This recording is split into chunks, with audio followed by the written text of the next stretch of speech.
Good morning, friends. Happy Wednesday.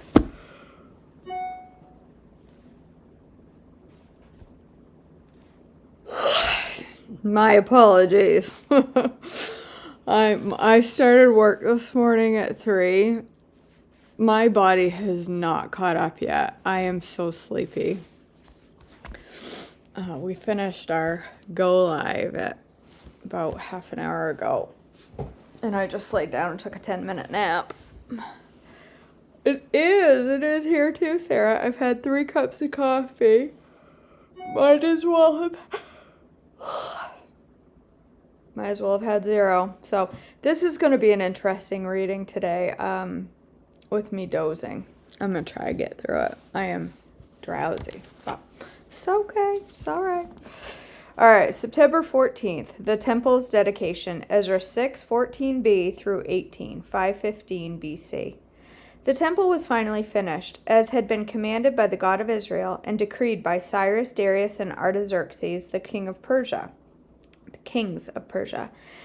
The temple was completed on March 12th, during the 6th year of King Darius's reign. The temple of God was dedicated with great joy by the people of Israel, the priests, the Levites, and the rest of the people who had returned from exile. During the dedication ceremony for the temple of God, 100 young bulls, 200 rams, and 400 male lambs were sacrificed, and 12 male goats were presented as a sin offering for the 12 tribes of Israel. Then the priests and Levites were divided into their various divisions to serve at the temple of God in Jerusalem, as prescribed in the book of Moses. Hold, please. Miss Marin. Dad is not able to get, Dad is going to let you get ready and then he's going to get up. So please go do all things bathroom related, teeth, hair, all that stuff. Okay. Shower? No, all the stuff to get ready. Go do everything in the bathroom you need to do quickly so that Dad can also use the bathroom, shower or because he's waiting for you to finish everything you need to do. So go get everything done and then get dressed. All right, celebration of Passover, Ezra 6:19 through 22, 515 BC. On April 21st, the returned exiles celebrated Passover.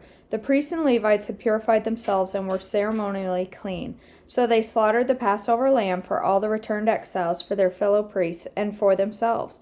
The Passover meal was eaten by the people of Israel who had returned from exile, and by the others in the land who had turned from their corrupt practices to worship the Lord, the God of Israel. Then they celebrated the festival of unleavened bread for 7 days. There was great joy throughout the land, because the Lord had caused the king of Assyria to be favorable to them, so that he helped them to rebuild the temple of God, the God of Israel. Opposition under King Xerxes, Ezra 4:6, 486 BC. Years later, when Xerxes began his reign, the enemies of Judah wrote a letter of accusation against the people of Judah and Jerusalem. I love this story. Esther's story took place in Persia during the reign of King Xerxes. I love this story.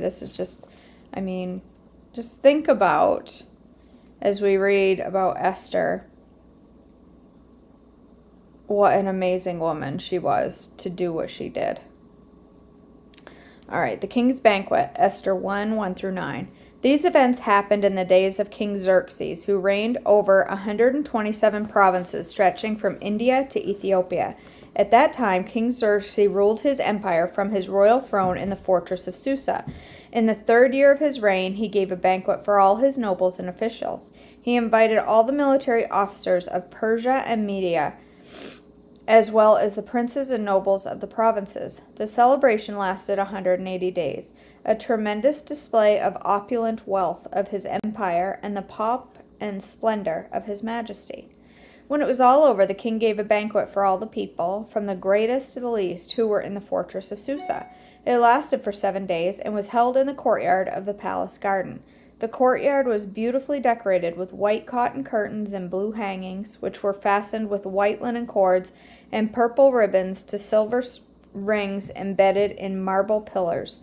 Gold and silver couches stood on a mosaic pavement of porphyry marble, mother of pearl, and other costly stones. Drinks were served in gold goblets of many designs, and there was an abundance of royal wine, reflecting the king's generosity. By edict of the king, no limits were placed on the drinking, for the king had instructed all his palace officials to serve each man as much as he wanted. At the same time, Queen Vashti gave a banquet for the women in the royal palace of King Xerxes. Queen Vashti deposed. Esther 1:10-22. On the 7th day of the feast, when King Xerxes was in high spirits because of the wine, he told the 7 eunuchs who attended to him, Mehuman, Biztha, Harbona, Bigtha, Abagtha, Zethar, and Carcass, to bring Queen Vashti to him with the royal crown on her head. He wanted the nobles and the other men to gaze on her beauty, for she was a very beautiful woman.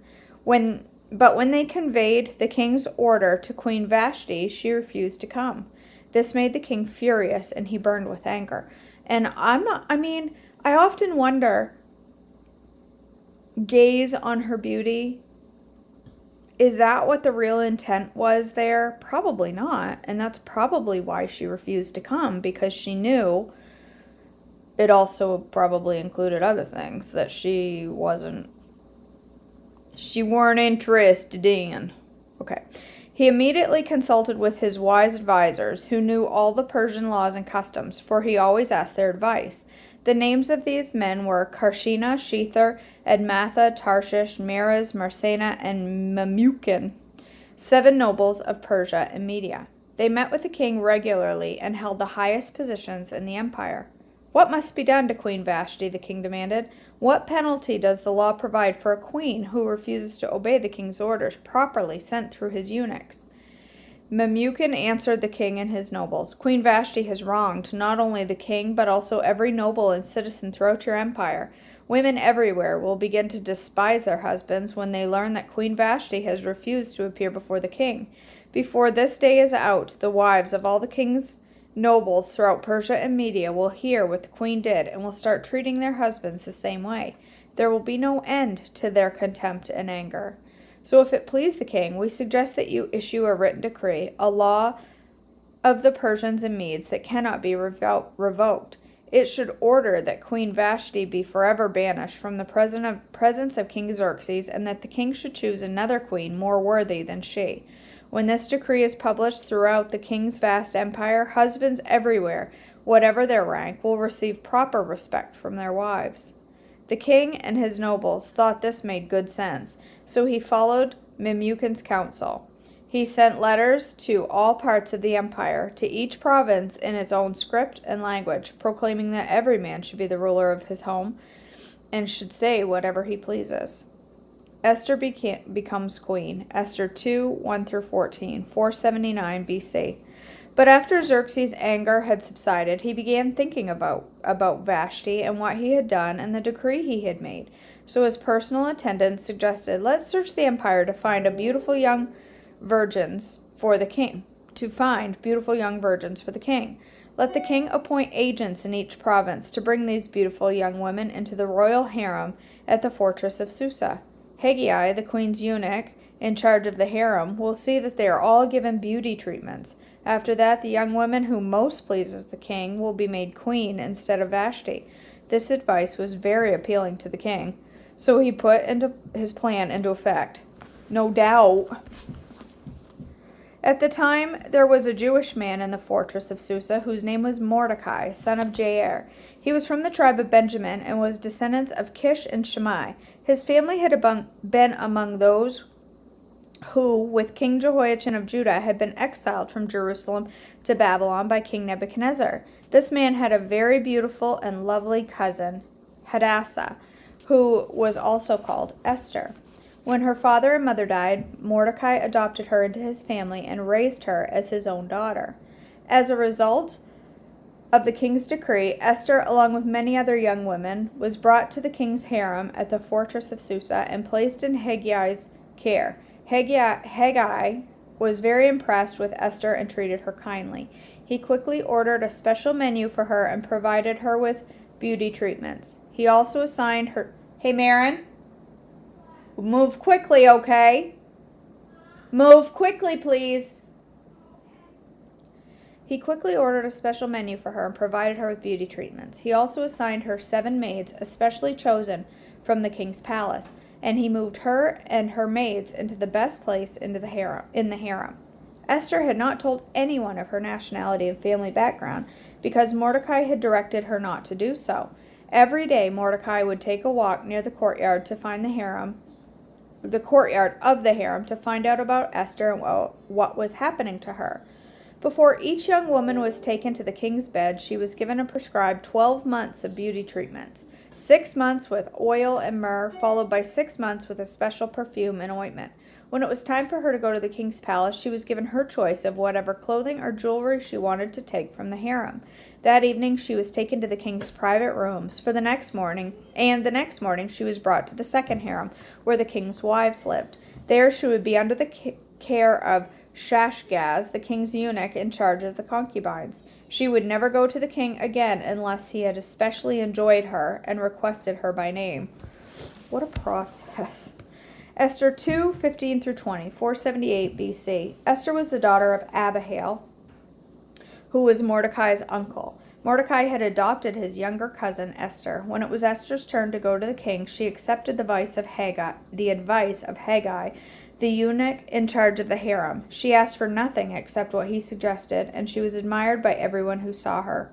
Esther was taken to King Xerxes at the royal palace in early winter of the 7th year of his reign, and the king loved Esther more than any of the other young women. He was so delighted with her that he set the royal crown on her head and declared her queen instead of Vashti. To celebrate the occasion, he gave a great banquet in Esther's honor for all of his nobles and officials, declaring a public holiday for the provinces and giving generous gifts to everyone. Even after all the young women had been transferred to the second harem and Mordecai had become the palace official, Esther continued to keep her family background and nationality a secret. She was still following Mordecai's directions, just as she did when she lived in his home. Mordecai's loyalty to the king, Esther 2:21-23. One day, as Mordecai was on duty at the king, 2 of the king's eunuchs, Bigthana and Teresh, who were guards at the door of the king's private quarters, became angry at King Xerxes and plotted to assassinate him. But Mordecai heard of the plot and gave the information to Queen Esther. She then told the king about it and gave Mordecai credit for the report. When an investigation was made and Mordecai's story was found to be true, the 2 men were impaled on a sharpened pole. This was all recorded in the book of the history of King Xerxes' reign. Haman's plot against the Jews, Esther 3:1-15, 474 BC. Sometime later, King Xerxes was promoted. Sometime later, King Xerxes promoted Haman, son of Hammedatha, the Agagite, over all the other nobles, making him the most powerful official in the empire. All the king's officials would bow down before Haman to show him respect whenever he passed by, for so the king had commanded. But Mordecai refused to bow down or show him respect. Then the palace officials at the king's gate asked Mordecai, "Why are you disobeying the king's command?" They spoke to him day after day, but still he refused to comply with the order. So they spoke to Haman about this to see if he would tolerate Mordecai's conduct, since Mordecai had told them he was a Jew. When Haman saw that Mordecai would not bow down or show him respect, he was filled with rage. He had learned of Mordecai's nationality, so he decided it was not enough to lay hands on Mordecai alone. Instead, he looked for a way to destroy all the Jews throughout the entire empire of Xerxes. So in the month of April, during the 12th year of King Xerxes' reign, lots were cast in Haman's presence. The lots were called Purim, to determine the best day and month to take action. And the day selected was March 7th, nearly a year later. Then Haman approached King Xerxes and said, "There is a certain race of people scattered throughout all the provinces of your empire who keep themselves separate from everyone else. Their laws are different from those of any other people, and they refuse to obey the laws of the king. So it is not in the king's interest to let them live. If it please the king, issue a decree that they be destroyed, and I will give 10,000 large sacks of silver to the government administrators to be deposited in the royal treasury." The king agreed, confirming his decision by removing his signet ring from his finger and giving it to Haman, son of Hammedatha the Agagite, the enemy of the Jews. The king said, "The money and the people are both yours to do as you see fit." So on April 17th, the king's secretaries were summoned, and a decree was written exactly as Haman dictated. It was sent to the king's highest officers, the governors and their respective provinces, and the nobles of each province in their own script and language. The decree was written in the name of King Xerxes and sealed with the king's signet ring.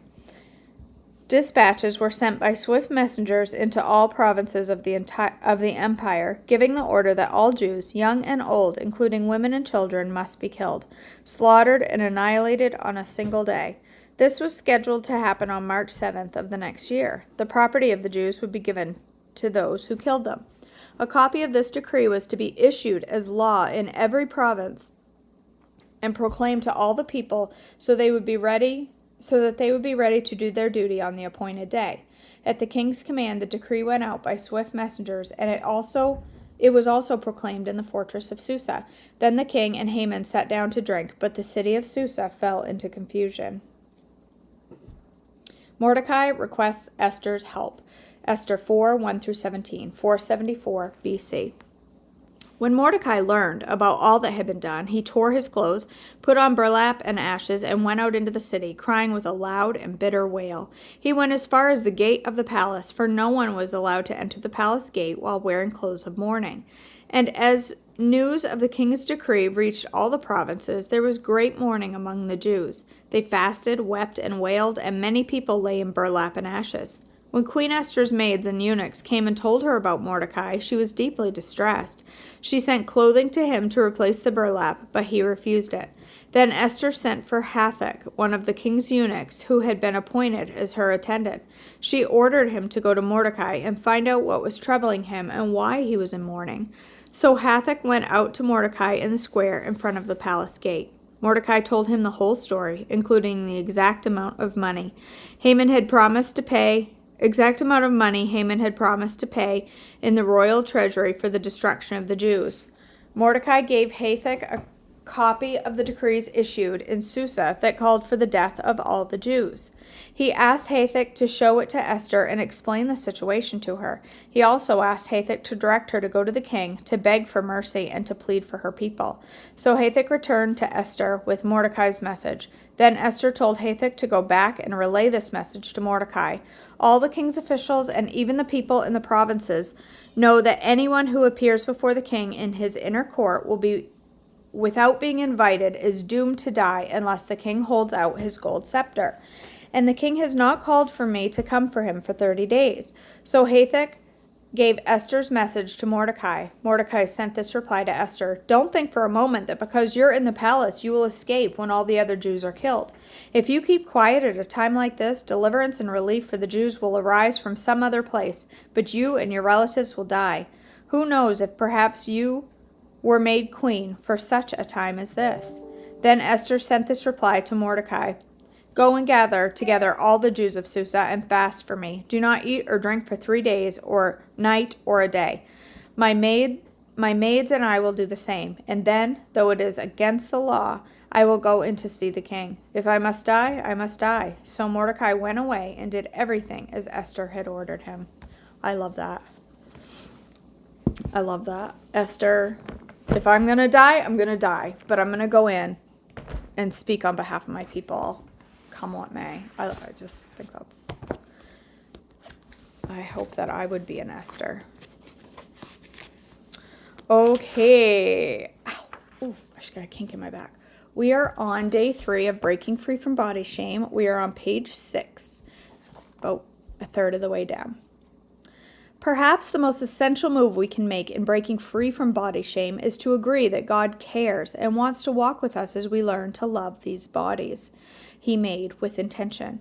Maybe the most effective way we can begin this fight against the enemy is to say, "This matters. This is important. This is holy. This is worth talking about." It's been 28 years and 6 months since I slid onto my side on the back seat of a sun-warmed second-hand car and wondered if God could or would instantly make me more like the girls around me. As I write this today, it's a dark and slightly chilly night, and I'm on an airplane with the glow of my laptop warming my eyes rather than the sun on my thighs. But those same particular parts of my legs spread just beneath the armrest because they are still not standard in size. And just above the keyboard, where the culture says I'm supposed to cave in, I curve out. And when my head dips down with defiance to type the passionate last few words before the flight attendant says no more, my neck makes an additional chin. Still, I know for sure. Sorry, I didn't know you were still going. When you're done, could you please spray some dry shampoo on I my can. hair Can you? Because it looks really bad. Yeah, go get dressed and I'll take care of it when I'm done. Still, one more thing. Sorry. What? More thing. What's the temperature supposed to be? It's going to be 76. You sure? Yes. Okay. Still, I know for sure. This is a good body. This is a body that I can live free from shame. And I think of you wherever you're reading this, maybe in a warm spot in the sun, or maybe in the carpool line, or even on a treadmill, or listening on headphones as you walk. I think about you on your laptop, lounging in your room, maybe running a soft hand over your own perceived imperfections. I imagine you sitting cross-legged as you move the pages of the ebook with a tap, flipping the pages on a beach and reading as you prepare to lead others in a group or a Bible study. Even without seeing you, I see you, and I know you are in a good body. You are not meant to live in shame.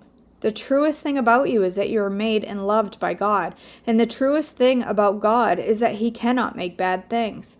All of this sounds simple until we own up to the fact that we often want to stifle the very vessels He's placed us in for His glory and for the good of others. If these things are true, why do we struggle to believe them? Why can't we trust the goodness and holiness of the way we have been uniquely made? The disconnect is what reveals to us that the way we see and experience our bodies is a spiritual issue. We agree with the premise about His character and the promises of His creation until we bump up against the brokenness we feel about our own bodies. So while I think it's absolutely permissible and potentially beneficial to ask God the questions you read above, I also believe it's brave to allow Him to ask the following questions of our hearts. Do we believe God makes good things? Do we know what our bodies are for? Do we know what makes a body good? How do we agree with that truth in our daily lives? Do we want to live free from shame? That's what this book is dedicated to finding out. Okay. I'm going to stop right there. Are you finished on that row? No. Yes. Let me finish, okay? I'm sorry. It's okay. All right. We will move on to the next section tomorrow. Thank you for joining today. I will open this periodically as we go through and talk about different sections. So it says we're supposed to take notes. Look for our beliefs or thoughts that sound right but don't sound like God. So especially as it pertains to our body image. I believe my butt is big. I believe that my butt is too big. But does that sound like God? Does that sound like something from God? Look for the moments where you see the kingdom coming. Be on the lookout for other women who are after liberty. I see them right here from my screen. I know you're after the same thing. I know you are. That's why you've joined me for this devotion. And then where it says to pray for these things this week. So it's good to write these down if you can and pray for them every day. Pray for the courage to confess and process with your Father. Pray the Lord's Prayer from Matthew 6 and see where it leads you. Pray for a shift in our culture to be more kingdom-minded as a whole. Okay. All right, you guys. I love you so much. I hope you have a blessed day today. If you're in my coaching group, I will be live later. It's going to be a little bit after 8 when I go live, and I'm not going to cook in there. I'm just going to chat with you for a few minutes this morning in the group. I love you all. Have a blessed day, and I'll see you back tomorrow for more devotions. Bye, guys.